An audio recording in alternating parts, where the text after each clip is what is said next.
All right, no Isaiah Thomas stuff. No Isaiah Thomas questions. Cool. No. Jordan and the team were done answering questions about Isaiah. But with training camp approaching, a bigger question would need to be answered. Hello, how you doing? How would the 12 stars that were selected play together? Welcome. They were killing us.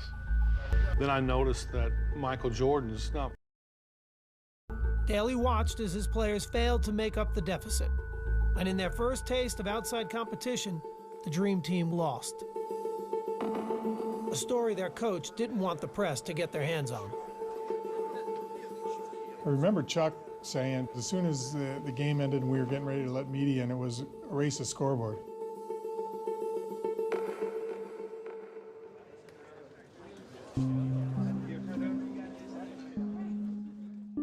Media comes in, scores, if not hundreds. They can sense something. You can feel the tension, or you can feel something in the air. Well, some of these college players we've just got through playing against probably should be on this team, but they'll get their chance. The teams posed for a picture together, both not sure what to make of what had just happened. But the man in charge may have had the answer. He threw the game. You know, Chuck threw the game. If you look how much Jordan played and how he subbed guys in, not picking up, not making any adjustments, he knew what he was doing. It was legit. It felt tremendous. You know, what we were doing that day, you know, they couldn't stop it. There are kids who believe in Santa Claus too, and the Easter Bunny, and now that they've grown up, I hate to burst their bubble, but it was a game thrown.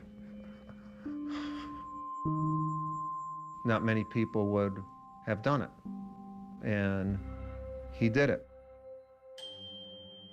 It was gratifying to Chuck for us to get our butts beat like that, because now we had to listen to him. From then on, he had a way of just saying, you know, you could lose. After fixing his collars and his hair, his speech was, anybody can get beat, so you gotta be ready to play. And I think that's the only speech he ever gave us. The message got across. I mean, you know, Chuck couldn't have been happier, I'm sure. It was brilliant on Chuck's part to be able to orchestrate that and play along like he didn't. Why didn't he tell you guys? We probably would have screwed it up. The next day, training camp ended with a rematch against the college kids. And once play started, everything made sense again. The tables were turned drastically. We showed them why we are who we are. We pretty much beat them by 100. They couldn't score. And by the way, Jordan played a lot more that next scrimmage.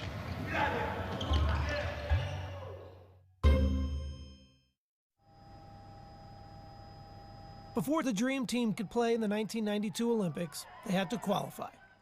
The place to do that was Portland, Oregon, and the Tournament of the Americas.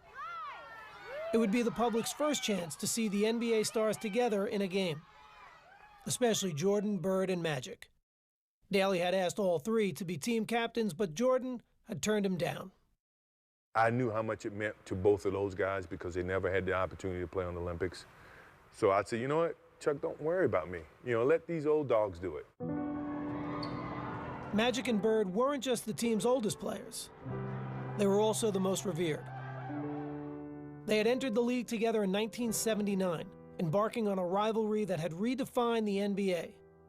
And along the way, their personal admiration for one another had grown. Magic's just a great basketball player. He's the best I've ever seen, you know. Unbelievable. I don't know what to say. In 1992, they'd be getting the chance to share the ball. But the opportunity would be coming at the end of their careers. Bird had given his soul to the game. But after so many years, his body was betraying him. Had back problems. It just get to the point where you just couldn't play. I mean, you couldn't think, couldn't move, couldn't run. You know, if you can't feel your feet, it's hard to run. Larry was on the fence because of his back. So I said, man, LB, you gotta play, man. You gotta play. This is our last chance to be together. Magic would be able to convince his old friend to play. But at the start of the 1991-92 NBA season, he was forced to retire after learning he had the HIV virus. Doctors would eventually clear him to play in the Olympics, though that didn't stop fears from swirling. There's a lot of players that really didn't want him to play, didn't want to play with him or against him, because nobody knew what disease meant. You know, they say you get a little blood on you, you got HIV, or you breathe on you, you know. I never bought any of that, you know. You just keep going. And that's what Irving decided to do, just keep pushing, keep going. 6, 5, three-pointer, yes, oh my! Magic had made a cameo in the 1992 All-Star Game and had focused his attention on the Olympics, hoping for an encore of a lifetime alongside his old rival. Our careers were really over, and it was something I thought needed to happen for both of us.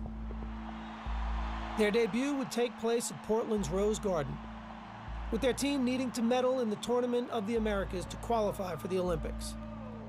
That seemed like a foregone conclusion to just about everyone, including their first opponents, who were completely in awe before the game even started. The Cuban team spontaneously drops to its knees as if 12 popes had come by on Easter Sunday. At that point, the idea that this is merely a basketball game has been ripped asunder. It was a surreal feeling. She's like, dude, we're here to kick y'all behind. And they want to take pictures with you. Then the game begins. Magic and Larry come out together, two guys that had saved the league. They wouldn't even be playing this game without those two. And Magic passed the ball. Larry makes the first basket. Bird banking in, goes to the fadeaway. I mean, you know, it just didn't get any better than that. The U.S. was off and running, and the result was a thing of beauty. Johnson leading the break, finds Robinson. And no one seemed more excited to be sharing the court than the co-captains. There. Bird for three.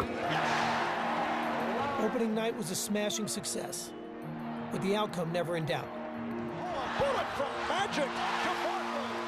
And late in the game, the fans in Portland decided they wanted a curtain call from a three-time MVP. The crowd start cheering, Larry, Larry, Larry.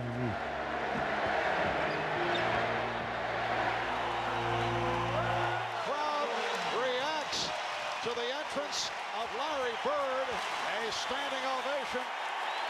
And as he'd done so many other times in his career, Larry Bird rose to the occasion. Jordan with the behind-the-back save. Here's Bird. Yes. You just knew that Larry Bird was not going to miss that shot. It was a virtually flawless performance. The final margin of victory was 77 points. And Magic and Bird had led the way. For Magic in particular, after a year out of the game, the victory had a special kind of meaning. Living with HIV, never even thinking that I would ever have a chance to play basketball again, and then basketball for the United States. It was therapy for me, and I needed that in the worst way. And then there was the matter of making sure Micheal Jordan knew he was back as well. Yeah, you hear what the captain said? The captain say, sit down, or this boat is gonna sink. That's right, have a seat, because you're gonna fall, and then it's gonna happen. That's the seniority right there. I know it. With Magic and Micheal, there was that little extra something there, you know, and something kind of to prove to each other. I took it upon myself to always shoot with Micheal. Okay, MJ, free throws today. Who was the first one to 50? Or we had little games, who was the better shooter? Know what you gotta do. Know what you gotta do. Here we go.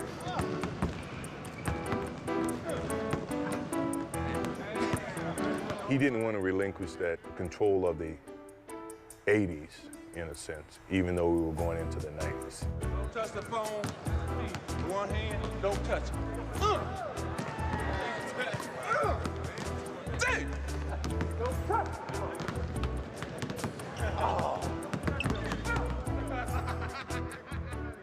You know, he just come off missing a whole year.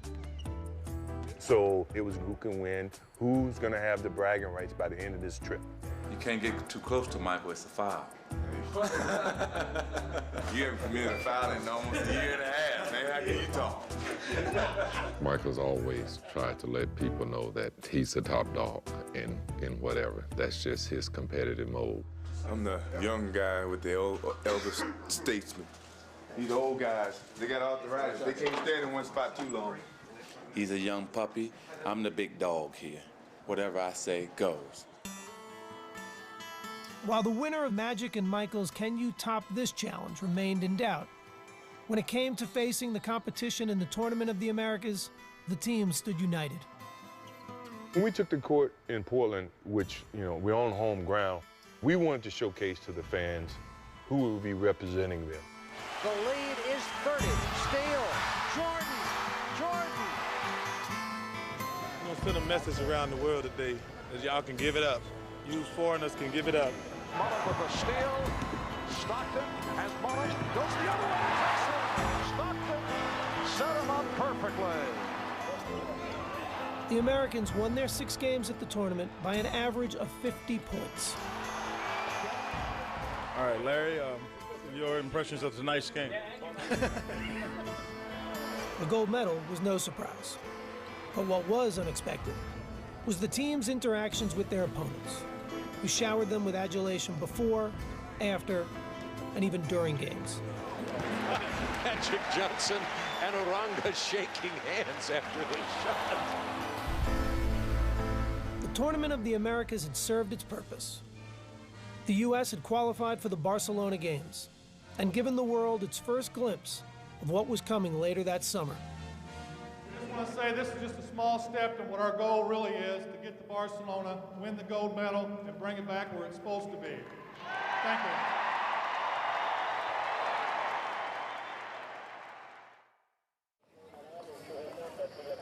On July 18th, 1992, with the Barcelona Olympics a week away, the U.S. men's basketball team headed overseas. Straight back into the left, private room, follow Irving. They would hold several days of practice in Monte Carlo and play one more tune-up before heading to the Olympics. The luxurious setting on the Mediterranean Sea was fitting for what already may have been the world's most famous team. Monte Carlo is one of those glamorous cities, and here we were with the most glamorous team ever. So it's kind of a rock star-ish kind of a thing. The players were relaxed and confident, and willing to admit there was more to the trip than just basketball. I don't worry about playing basketball. That comes natural. I just want to have fun. David Robinson, Patrick Ewing, Micheal Jordan. This is like spring break in the ghetto. The opulent resort town was a playground waiting to be explored. And the players weren't shy about enjoying themselves. Are y'all filming me? Now look. The scene in Monte Carlo was great. It was just breathtaking. I was down on the beach, just kind of trying to enjoy some of the scenery. Look at this. It's paradise. I think every team in the NBA should train here, actually. They need to get a team here. Every day we got back to practice, we made a beeline to the swimming pool because all those girls were laying out topless. I'm gonna be in that pool so much the next 2 days. I don't think I'm on the swimming team in Barcelona. We're all out there with our significant others and all these women walking around topless coming, can I have an autograph? So I signed it and Michael pops me and tells me, see, usually you tell everybody no, but because this lady coming over topless, you're gonna sign her autograph. My wife looking at me like. The best part about it was Patrick Ewing buying the beer at the pool. You know, $7 a beer, I never heard of that. Of course, Patrick didn't drink, he didn't know how much beer was. One thing you don't want to do is drink beer with Larry Bird. And Larry Bird drinks Budweiser, which Budweiser is the strongest beer in the world. And my head hurt for like 2 days. They were used to being opponents, But Monte Carlo was proving to be the perfect place to find common ground. I got the coach, that means we get to go first. Micheal Jordan enjoys his golf, as did Chuck Daly. I got the coach with me, man. I got carte blanche, you know what I mean? Micheal and Chuck played almost every single day, if not every day. Come off the hill. That may be green, Chuck. Chuck was playing his practice schedule around our golf time. That, to me, was ideal. Play a little bit of basketball, play a little golf, and you're in Monte Carlo. Yeah, it bounce like a basketball. The relationship that a head coach has with his main guy is incredibly important. Chuck's ability to get Micheal is amazing because think of how bitter enemies they had to be. Chuck devised the defense that drove Jordan out of his mind. And yet, here they are playing golf together. Jordan could really have unbelievably bad feelings towards Chuck. Chuck understood that, and he embraced them. Chuck, yeah. I mean, I gotta give you that. Huh? I mean, I gotta give you that. We shoot 72. I watched that. That was a bonding thing for me and Chuck. Always been a thing that I treasure just as much as being a part of the team. For Jordan, golf was only one part of the whirlwind schedule, which his teammates were discovering was just the way he liked it. What are you doing today, Amstrad? What you gonna do? You want to sleep? I remember thinking that. Does this guy ever sleep? Golf, 36 holes. I'm playing it tomorrow, too. He would do more things and be ready to practice and play as much as anybody. Micheal Jordan. The thing that I remember the most was going out and playing golf with Micheal Jordan before a game. And I thought, man, I'm going to be exhausted tonight. And Micheal just had ridiculous energy and was phenomenal. I felt like I was running in quicksand a little bit. And so, it gave me a whole nother level of respect for kind of the freak of nature that he really is. Grab and play the food, Jim. We played cards in Magic's room till 5 o'clock in the morning pretty much every night. It was so much fun. Right, homie? Yeah, I'm tired. He's like a bionic guy, or he'd play cards, play golf, play basketball. Jordan going all the way. I don't know when he ever slept. Finally, after a ball game, he was just lying down. And I looked at him, I said, I think that's the first time he's gone to sleep on the whole trip.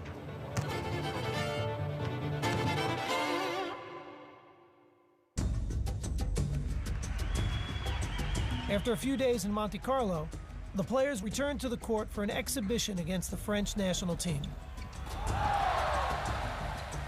Everybody had their eyes on one team.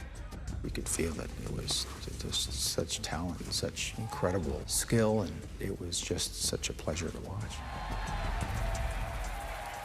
The Americans won the game easily, even if their performance was far short of seamless. It wasn't a great game. A lot of sloppy passing. I didn't like any of it. It was a terrible game, and U.S. looked half interested. And so Chuck kind of the next morning in Monte Carlo, even though everybody was a little hungover and tired, had to really kick their butt.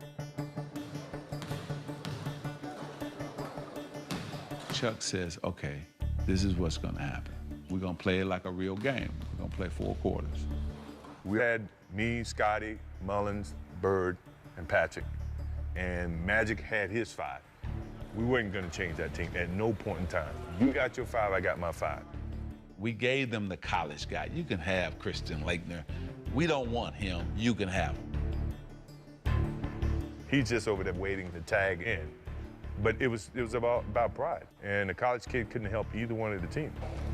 Micheal Jordan called Clyde out and went at him. Tell him, this is what I'm going to do to you.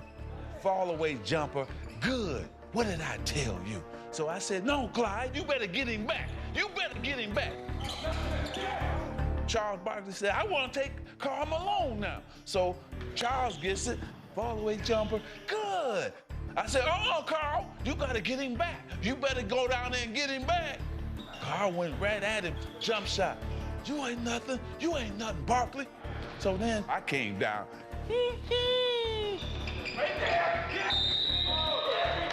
His energy is real high. He feels like he's in an opportunity to prove himself. And showcase that, hey, look, I'm still Magic Johnson. I still dominate this game. That's all right. That's all right. We go from here. Magic was saying, you ain't the guy, and we got other players in this gym. Oh, they don't cheat. Don't be cheating on me. Doesn't take much to get Michael going. Just a little something to tweak him, and it's on. He never liked to lose. Mike always got that look. When you see that look, then you know just get him the damn ball and get out the way. As much as it was 5-on-5, you could see in Monte Carlo that it was gravitating towards, okay, Michael and Magic. Magic was hesitant to surrender his place on the mountaintop. And Michael, being Michael, he needed to say, no, I'm on the top of the mountain now. Magic was saying, look, NBA's not yours yet. You know, I'm still here. Michael's like, no, it's over. This is mine. And the funny thing was Larry was sitting on the side going, it's his. Chuck realized the competition aspect was getting a little bit too high. Killing everybody on our squad. He wanted to end practice, but Magic didn't want to end because he wanted to keep playing because we just kicked his ass. How you like that ass kicking we gave you? No. Come on now. Well, y'all got the first quarter of practice. By the time practice was over, even Magic had to acknowledge basketball's landscape had been changed forever. Larry and I were talking, and Michael walks in, and he says, "There's a new sheriff in town." And we both hit each other like, well, he's not lying. Monte Carlo was kind of a turning point. Walls started to come down from, you know, when you're playing against each other, you have these rivalries. These are my teammates now. They're guys that, you know, that I'm looking towards for support. It seemed like we became more friends than anything else. The players were off to Barcelona, headed to the Olympics, unmistakably as a team.